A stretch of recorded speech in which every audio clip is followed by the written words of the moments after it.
Hatimaye tena tukiwa katika mwendelezo wa simulizi yetu inayojulikana kwa jina la Siri.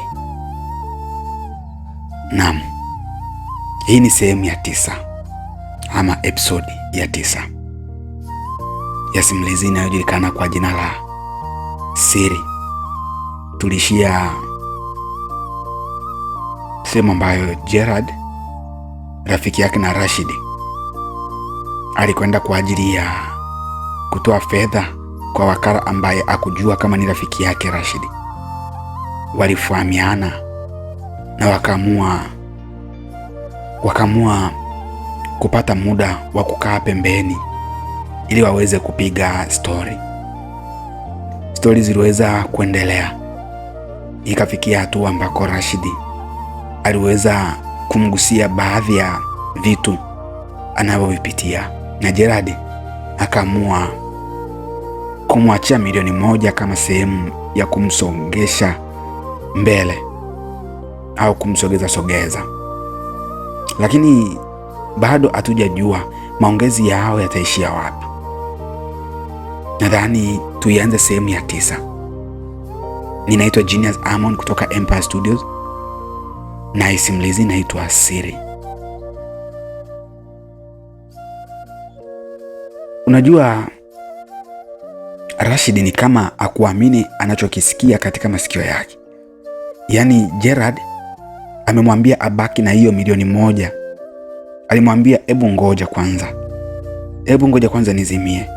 Nazimia tu kwa ajili yako, nazimia kidogo tu kwa ajili yako. Alianguka chini akifanya kuzimia huku akisema wacha nizimie kwa ajili yako jamani, niacheni. Lakini Gerard alimwambia hebu nyanyuka bwana, unaniaibisha. Ujue watu wanatuangalia Baada ya kuongea hayo Gerard, Rashid aliweza kuamka kutoka pale chini huku akiwa anamuuliza, baba, unaniachia milioni 1 kwa uchumi huu sasa hivi? Lakini akiongeza kwa utani, uelewe kwamba kama mimi sio mwanamke, usije ukawa unataka kulala na mimi. Alikuwa anaongea hivyo kwa utani kwa sababu kuna wakati kama huu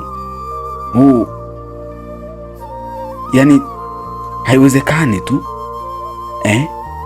mtu anakuja anakupatia tu fedha.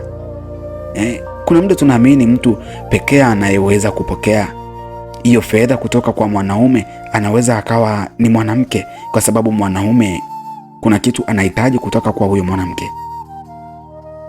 Lakini haikuwa kawaida kwa mwanaume ambaye ni mwanaume mwenzake kumpa milioni 1 bure namna hii. Ilikuwa ni kitu kigumu ambacho hakikuwa cha kawaida kwa Rashid. Gerard alimwambia, hapana, unajua wewe ni rafiki yangu wa muda mrefu, kitambo sana. Tulikuwa tunasaidiana shuleni, ingawa kidogo nilikuwa ni mtukutu, ila bado ulikuwa rafiki yangu. Rashid alizidi kusisitiza akisema, lakini ukumbuke jamani, mimi sio mwanamke. Mimi milioni 1 yako usije ukakuta inanitokea puani. Lakini Gerard alikuwa akicheka tu na kumwambia, hebu acha utani wako bwana. Lakini Rashid alimwambia, hebu tuongee serious bwana Gerard, tuongee. Gerard alimwambia, mimi nataka nikuunganishe na moja kati ya rafiki zangu wa karibu sana. Atakuunganisha yeye anafanya kazi ya udalali. Wewe utakuwa unapata dili kutoka kwake. Mnatafuta vitu ambavyo wanahitaji wateja kama nyumba za kuuza au kupanga, na wewe utakuwa unajiingizia chochote kitu. Kwa hiyo inawezekana kumbe Gerald hii ndio kazi anayoifanya. Ndio maana anakuwa na fedha namna hii. Inawezekana ni kweli ni ya udalali. Unajua watu ambao wanafanya kazi ya udalali kwa matajiri wakubwa, milioni moja ni kitu kidogo sana kwao. Yaani kama wewe umezoea kukutana na madalali wadogo wadogo, basi ukikutana na madalali wakubwa wanaofanya kazi ya biashara kubwa, wanaingiza pesa nyingi sana. Rashid baada ya kusikia hivyo alisema huko akiwa anamwambia Rashid, kwa kweli Mungu atakubariki sana rafiki yangu. Umenivusha pakubwa kwa kunipa mchongo wa hivyo. Ninaheshimu sana. Sichukulie kawaida. Sichukulie kawaida kwa kweli. Huu msaada wako ni mkubwa. Lakini Gerald alimwambia, rafiki yangu, wewe umefanya kazi kubwa zaidi ya haya katika maisha yangu. Sisi wanafunzi tunakumbuka mchango wako.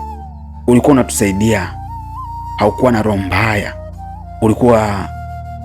Ulikuwa ujioni kuwa ni bora, licha ya kwamba ulikuwa unatuzidi. Kwa hiyo ninaamini hiki ninachokifanya, unachofanyiwa sasa hivi, unastahili kufanyiwa zaidi ya hapa. Yaani ukilinganisha ulichokifanya kwetu shuleni, sioni kama hiyo milioni moja ni hela. Milioni moja ni kitu kidogo sana kwako. Rashid hakuacha kumshukuru. Aliendelea kumwambia, Mungu akubariki sana rafiki yangu. Unajua wakati anaopitia Rashid anaujua yeye mwenyewe. Ndiyo maana unaweza kaona milioni moja anashukuru sana. Walicheka kidogo na kukumbushana utani wa shuleni. Jina alilokuwa anaitwa, waliokuwa wanamuita huko shuleni Gerald, alikuwa anaitwa Shoot Down.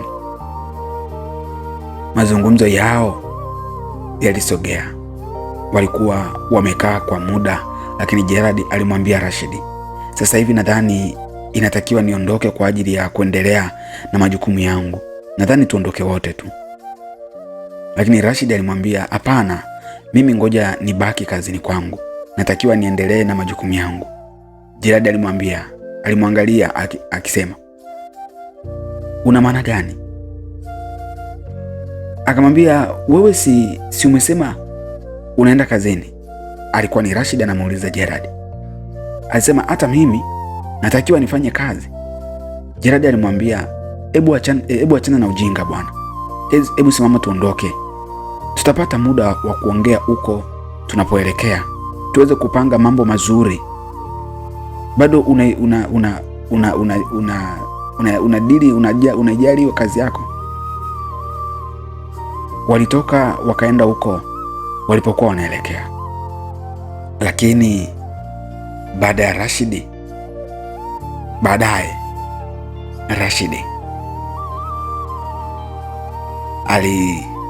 alirudi. Waliweza kuondoka na baadaye alirudi.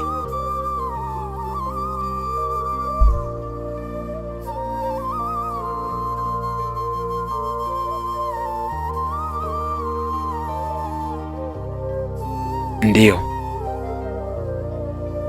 baada ya kutoka huko kwenye mazungumzo na rafiki yake, hatukujua mazungumzo walikuwa wanazungumzia nini. Aliamua kupitia sehemu kwa ajili ya kumnunulia chakula mama yake. Unajua leo ameshiba kidogo na kama milioni moja. Leo alimnunulia chakula ambacho ni kizuri sana, kizuri mno. Alibeba na kwenda kwa mama hospitalini kwa ajili ya kumtembelea. Kumbuka mama yake amelazwa hospitalini. Alienda kumjulia hali. Alipofika alifanikiwa kukuta hali ya mama inaendelea vizuri, analikava.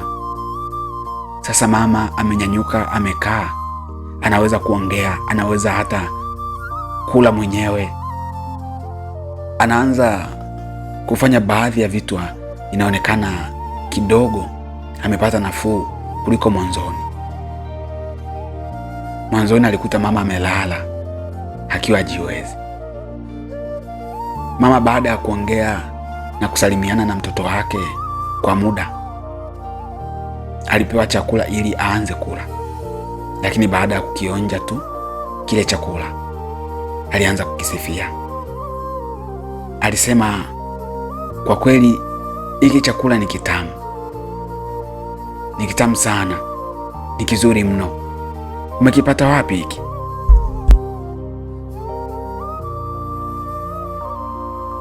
Alimuuliza mwanaye Rashidi. Unajua jinsi ambavyo Rashidi alikuwa anacheka kama maisha akayapatia hivi. Alisema, wewe usiwaze kuhusiana na hilo.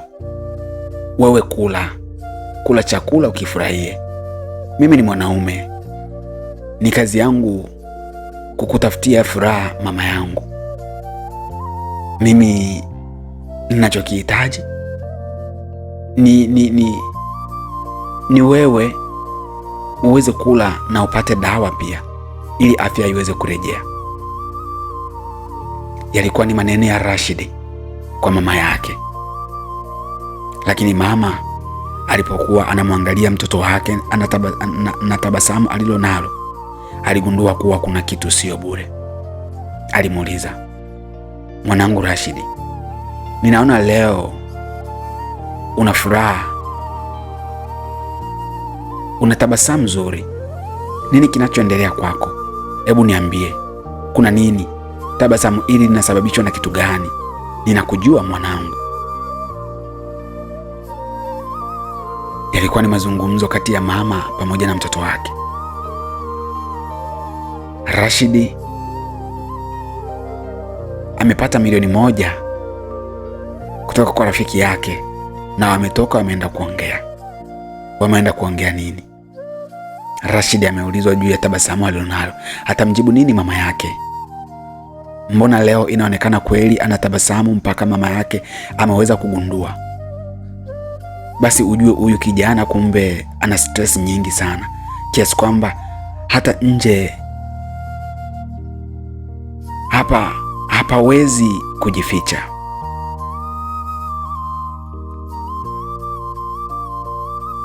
Mimi nilikuwa na wewe katika sehemu ya 9. Naomba tukutane katika sehemu ya 10. Tujue Rashidi aliweza kumjibu nini mama yake. Sehemu hii tunaishia hapa. Ndiyo, naamini unaendelea kupata ladha na utamu mzuri ulioko katika simulizi hii. Usiache kusubscribe katika akaunti yangu ya YouTube ili kuendelea kunipa support.